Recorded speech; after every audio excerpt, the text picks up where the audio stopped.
Vidmori POV. Work had begun almost immediately, as Trisha got the forge going, talking with Hefferto as she started going through the motions. It was clear to me that she was already off in her own little world. Rita had lingered to watch the work for a moment, but I could tell she was bored of this before long, and began making her way out of the forge. Ravir had stood around for a little while longer, before also making her way out, though she waited for me to follow. Seeing no reason not to, I joined her, and fell in step beside her. "So, how does your avatar feel? Trisha and Rita mentioned you battle with Rionim," she asked, as she glanced over at me. I could see and feel her eyes wandering my body, though I could sense it was strictly analytical, as she reviewed her handiwork. Well, I lost for one," I mentioned with a bit of a smile, and shrugging a bit. Reaction time wasn't as fast as my original body, though it was fast enough. I think I figured out a hint in using mana to enhance my physical capability, but I was unable to maintain my boosted running speed. My overall physical capabilities were good, despite my low weight, but how heavy I am doesn't really matter to me. If I do need more weight, I'm sure I can manage with some kind of metal or stone weights. Ravir's intrigue and curiosity were palpable as I spoke. I could sense that she wanted to take down notes, but she realized that she forgot her notepad back at the longhouse. Focusing back on me, she nodded intently at my words before speaking up. "It sounds a lot like the delay that people with artificial limbs experience. The suggested remedy for that is to just use the limb as much as you can, so I suppose it's only a matter of time until your avatar feels natural," she suggested, as she absently ran her fingers through her hair. "As for making use of your mana heart, I'm afraid I don't have much experience in actively using it. The only benefits I truly make use of are the ones that maintain my body, with the reduced need to eat, sleep and drink. Though I'm sure Rionim could advise you," she said, before looking unsure, as she tilted her head side to side a bit. "Well, he's knowledgeable and able to explain things easily enough, but he hasn't shown much talent in actually teaching," she admitted with a little shrug. "Well, how common are mana hearts and magic users?"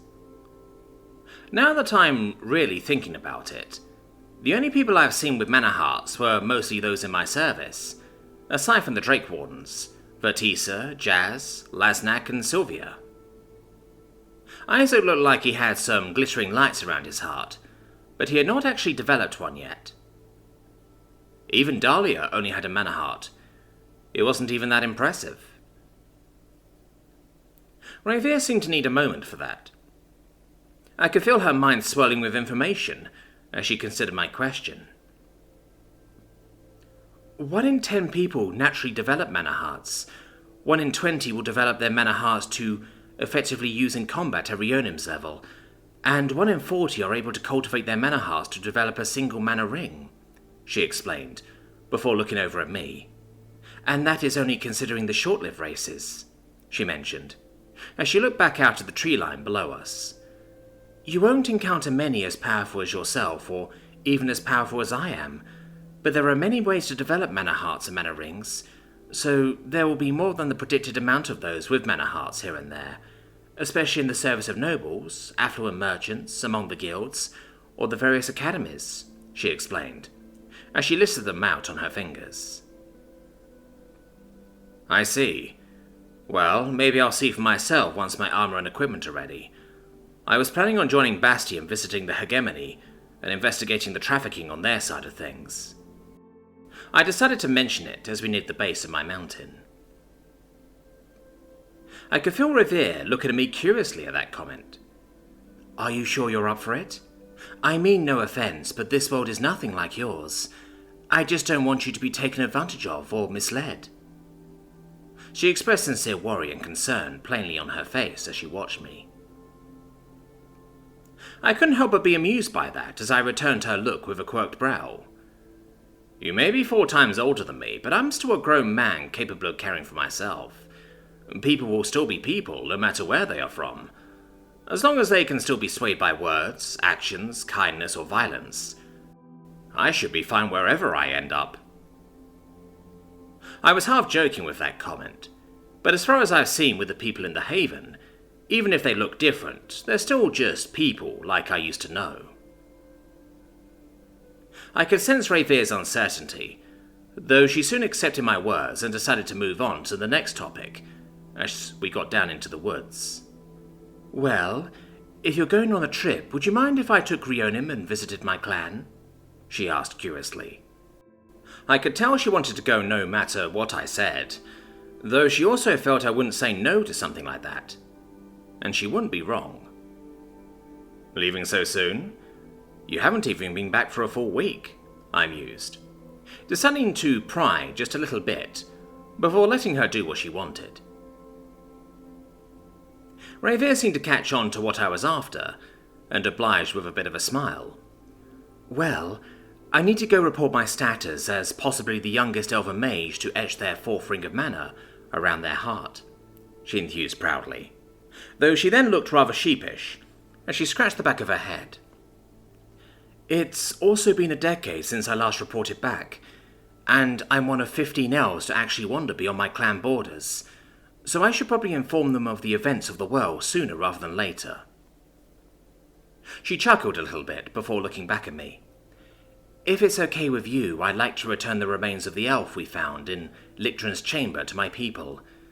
The armor she wore was a lost treasure for the elven people, and returning it should do well to endear the clan to you and possibly the Empire, thanks to your alliance with them," she explained, the anticipation clear in her eyes about the possibilities. "Just admit it. You have a hard time staying in one place, don't you?" I teased gently, before smirking a bit. "Though I do appreciate you going out of your way to find me more friends in this world," I said as I looked over at her, glancing at my mark around her throat. "Sure, go for it. Just let me do this real quick," I mentioned as I stepped closer, reaching out and gently poking her neck. I could feel her jolt with surprise, though she remained still, as her mind hummed with curiosity at what I'm doing. To be honest, I'm not even sure what I'm doing, but I focus as I trail my finger from her neck down to her shoulder and pull away. My marker seamlessly moved away from being so clearly distinct on her neck, down to her shoulder, where most other people tend to have it. "There. Sorry if that was uncomfortable," I said, as I flashed a small smile. "But my mark looked too much like a collar on you, and that wasn't sitting right with me," I explained as I rubbed the back of my head. I'm not sure why I did this right now, but it felt right. Rayvere looked surprised, to say the least, absently touching her neck and swallowing. I could sense a flurry of emotions coursing through her mind, but overall I could feel that the collar-like mark did bother her, at least in the corner of her mind when she saw others with my mark in more discreet places. After a moment, she smiled at me as she looked up into my eyes. "Thank you, Vidmori, for your help and your permission," she says while looking away, still absently touching her neck as she continues on our way back to the Haven. Though as we drew closer, she glanced back at me and flashed a smile. "Say, how about I show you some of the basics of magic? I'm sure you'll have a handle on it in no time," she mentioned with a grin. "That sounds good to me," I replied with a bob of my head. Rayvere nodded in return before looking away. "Give me some time to set things up. I'll come get you in a little bit," she said, as she stepped away and went off in a different direction than the Haven. I watched her go for a couple of moments, though I made my way over to the clearing soon enough as I walked around. Most people are working on various things, though I do see a cluster of people working around a log, stripping it of bark using the new tools I had given them. I made my way over, spotting a beaverkin man snacking on some bark chips, as he seemingly takes a break while Lanzac leads the group now. "You are Woody, right?" I ask, not entirely sure of their name since it felt a little on the nose. The beaverkin man jumped a little with surprise, having been lost in thought while enjoying his snack. Looking over at me, he offers a grin before standing, as he tucked the remaining wood chips he had into his pocket, all while doing his best to chew what he had in his mouth before swallowing and clearing his throat. "Guilty as charged," he expressed cheerfully, as he stepped up to me. "Is there anything I could help you with?" he asked, as he absently wiped at something at the edge of his lips. "Yeah, Trisha mentioned that you would be making my bow and arrows for me. I just wanted to know if there's anything I can help with to get you started," I explain, as I glance over at the work they were already doing. Woody looked thoughtful, his beaver tail tapping almost absently against the dirt behind him. "I know that the shepherd's ascetir said that we should be doing work on our own so as not to burden you. However, if you are offering your help in exchange for something, then I suppose we are not burdening you anymore, and this is just an exchange of service," he reasoned with a shrewd smile before continuing. "We need much more wood than we are able to process ourselves at the rate we're going. Between firewood and construction materials, we need to get a lot of this set up and drying if we want to make any considerable progress on construction after winter has passed," he explained, as his tail tapped at the dirt again. "Now, I did hear those Drake-Warns were planning on coming in with builders and suppliers in the next couple of weeks, but wood is a long-term commodity that has lots of uses," he explained, now all business, though even as he spoke he reached into his pocket and popped a wood chip into his mouth every now and then. "If you don't mind, could you use some of that dungeon magic of yours to take down 20 trees for us?" "Only 20 trees?" I asked, before chuckling a bit. I certainly don't mind the work, and I do have a lot more mana to work with than I had several weeks ago. Plus, Woody did have a point. This sort of stuff is no longer a one-sided charity of giving them whatever they need. They're doing stuff for me now, and I'm working to earn it. Even if I think 20 trees don't exactly equate to a bow and arrows. Woody nodded, as he chewed on some more bark. "Yep, for now. It's not like we're going to stop cutting down more trees, though we won't be as rushed if you can do this for us. And as impressive as the longhouse you made is, what we need now are simple buildings for us to grow into, before we improve on them later," he explained, as he wiped his lips absently. "All we need to do is build the frames and floors of buildings. Then I can make some bricks with clay and dry grass to fill out the rest," he said, while nodding at his own words. "I see. So how am I going to break these trees down, and where do you want them?" I asked, while looking over at the tree line and considering what trees to take down. Woody hummed thoughtfully at that. "Well, you can put the wood behind the longhouse. That's where we have been putting it up until now," he mentioned before looking back up at me. "If you could break down 4 trees into manageable logs for firewood, 8 trees into planks, and the remaining 8 trees into square posts for the frames," he listed out, before snapping his fingers as he considered something else. "If it's not too much trouble, could you also pile up all the tree branches next to the wood? And as for the bark—" He trailed off, in the middle of biting down on another chip from his pocket. He pulled it away before clearing his throat. "Could you set up the bark near the fireplace? Batista has been asking for some to make some kind of medicine and other stuff. Apparently it's got some sort of stuff and such to make lots of things and a few medicines," he explained, before shrugging, as he finally popped the piece of bark he had into his mouth and chewed. "I just think it tastes good," he mused with a smile. I chuckled a little bit at his last comment before rubbing the back of my head and looking back to the tree line. "Sure, I'll see what I can do." With that, I step away towards the tree line, Woody looking to the others, and getting back to processing the current log they were working on. It doesn't take long to go around and gather all the trees, since I'm able to take everything from the leaves to the roots all at once. The only thing I had to actually take my time on was making sure the trees I collected were unoccupied, and then taking a moment to fill the new hole with dirt, so nobody fell in and got hurt. It was actually on my way back when I encountered Sylvia, who smiled as she spotted me and made her way over. "I heard from Woody you were helping gather trees for us. Could you make sure some of the bark comes my way? I need it if I want to start making the leather for your equipment," she explained as she walked with me. "Of course.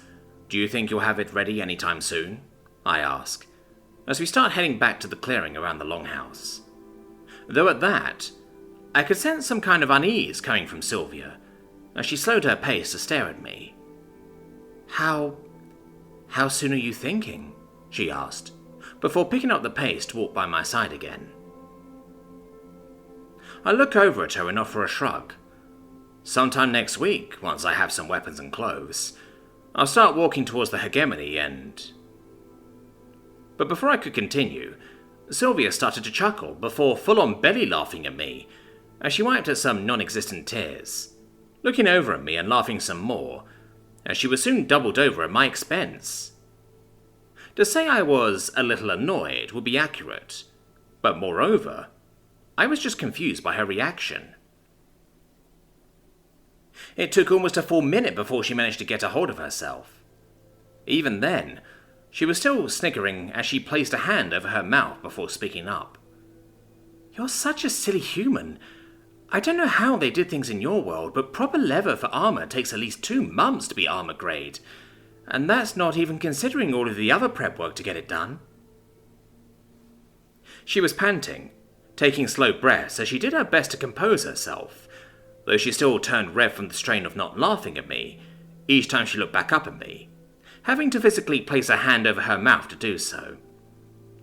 "Forget about the leather. I'll make you some hide boots and gloves, and get with Miriam to see what we can do for some quick and sturdy armor.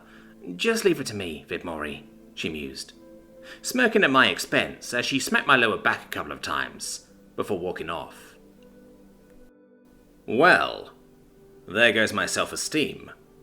I suppose the only experience I have is the sci-fi scavenge that was already put together, or from armourers who already had a supply of treated leather ready to be committed to make armour per request. To get my mind off that blunder, I set to work sorting out the wood into the requests Woody made for me. I end up sitting cross-legged in the dirt and closing my eyes in order to focus on the details of the work. I can feel the mana be expended, and while it does consume more mana than when I usually interact with things in the vacuum of my storage, I can't help but be pleasantly surprised that I'm even able to do this much in this avatar, that is being able to visualize my storage space in the same abstract nature I used to before I had a body. Before long, all the wood has been sorted out in neat piles behind the longhouse, and I go over by the outdoor fireplace to find Vatisa, getting a massive pot of water to boil over an open flame, the herbalist lizardkin flashing a fanged smile at me as she pokes at the fire with a stick, Seka moralling politely as she sits beside Vatisa, but doesn't move from her place as she watched intently. "Hello, Vidmori. I take it that you have the bark Woody asked you to collect for me?" she asked, appearing to be content with Seka sitting halfway in her lap, which was a huge improvement from when I last saw her, hurriedly rushing out of my medbay after seeing what I had done to Dread, her head full of anxiety and doubts. "Yeah, where should I leave them?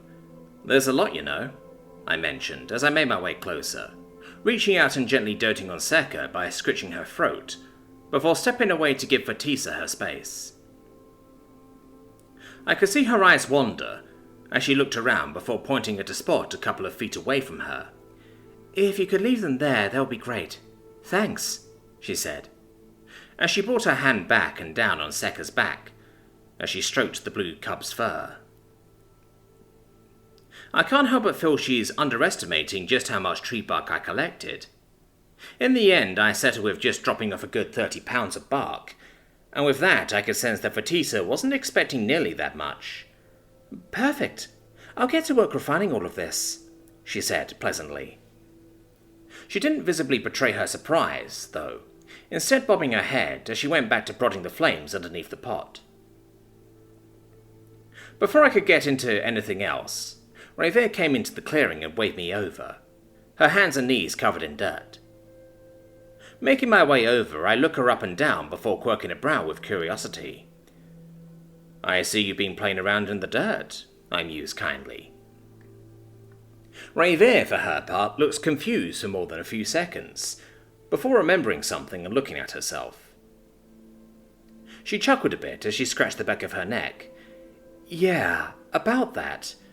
Well, it's better if I just show you," she said with a small smile, before leading me out of the clearing. We walked for a few minutes before coming across a smaller clearing, the smell of fresh cut grass in the air, as I see the results of Revere's efforts. In the middle of the clearing was a magic circle, with a variety of runes strewn all over the place. While I can read a few of the things here and there, I'm not too sure about the specifics, though I sense Revere is more than ready to explain everything in just a moment, as she beckoned me to come to the middle of the circle. "Kneel down there.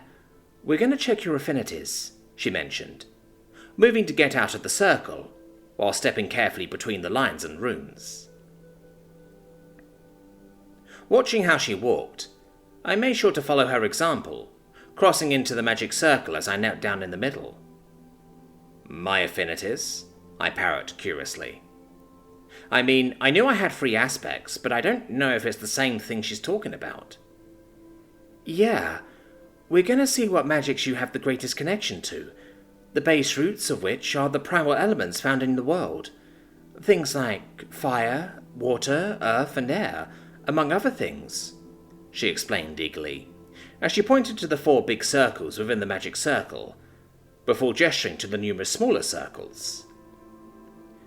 "Beyond those, there are other magics which are more esoteric beyond the base elements. From there, I can see how to best guide and instruct you on the branches of magics that come easiest for you," she said, as she sat down cross-legged in the grass. "Go on. Reach out and run your mana through the magical circle. I'll make sure everything stays stable and review the results," she mentioned, eager anticipation just radiating from her like a ball of light. I look around myself for another moment, before following her instructions, closing my eyes as I reach out with my mana. I can feel things happening around me, my mana pulsing and resonating, as I meet Revere's mana in the magical circle. "Wow," is all she says, as I go to open my eyes.